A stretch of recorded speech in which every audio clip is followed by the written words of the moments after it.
Nirmala, let me just get you in on this. And this is obviously an issue which has come up in the past. It came up in Karnataka and you had to face it. And now certainly it's coming up here in Rajasthan. Is there something wrong? Mr. Gehlot is saying there's nothing wrong in any of the things that have happened so far. Yes, these companies have done very well. Yes, these companies have got contracts. And what's the big deal if his son is a lawyer working for them? Do you agree with what he said? Well, he is at one point admitting that there were some kind of concessions or decisions taken during his tenure, at the same time rejecting the idea of nepotism. But these are obviously raising more questions than giving us answers. While I respect the answers that he's given, it doesn't seem to convincingly project that there is no element of nepotism at all. And very clearly, the kind of conversion of use and the allocation of extra spaces, these are the very point on which all of us are questioning various chief ministers and their discretionary, powers.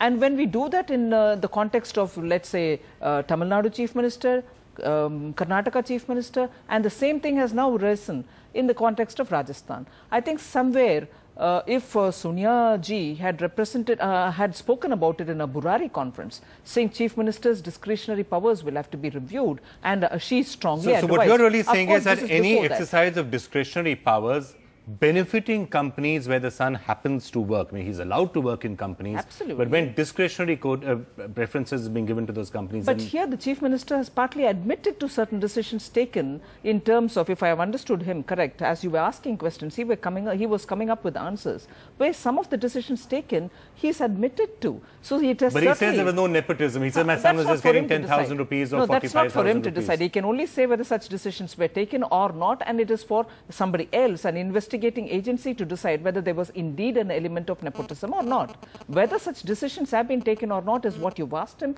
and partly he has admitted to some of it. And there are many more that you would want to ask him, and therefore it raises the very kind of questions on which we've been debating, whether in the context of Tamil Nadu or in the context of Karnataka. And you had to face the same question. So, in a sense, this is similar to Karnataka. And in the context of Burari, where Sonia ji has come up heavily to say her chief minister should be above board, and I understand this is pre-Burari. Whatever be it, this calls for a comprehensive investigation, and I think the CBI should be asked to investigate in all fairness, in complete detail, for us to get a complete independent report.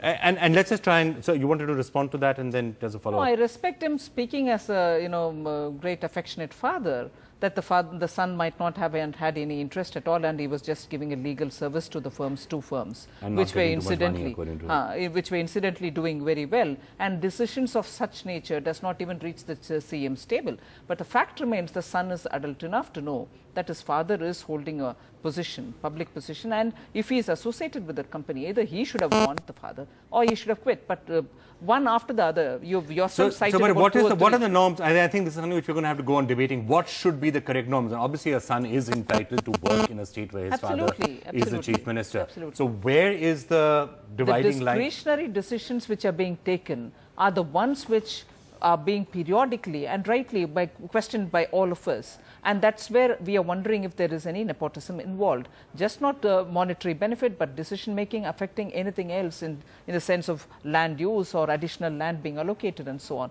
So I think in this, you've raised very vital questions for which I don't see convincing answers coming as a chief minister, but I'm getting answers as a father of a son.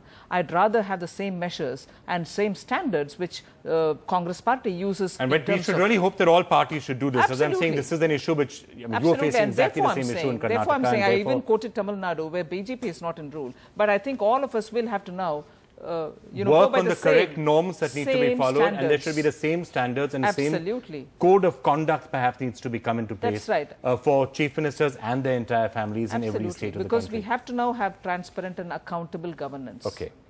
Well, Nirmala Sitharaman, thank you so much for joining us. So that is insofar as the situation in Rajasthan goes, and I suspect we are going to have a lot more sound and fury over those particular papers in the next couple of days. NDTV's cricket app. Android and iPhone.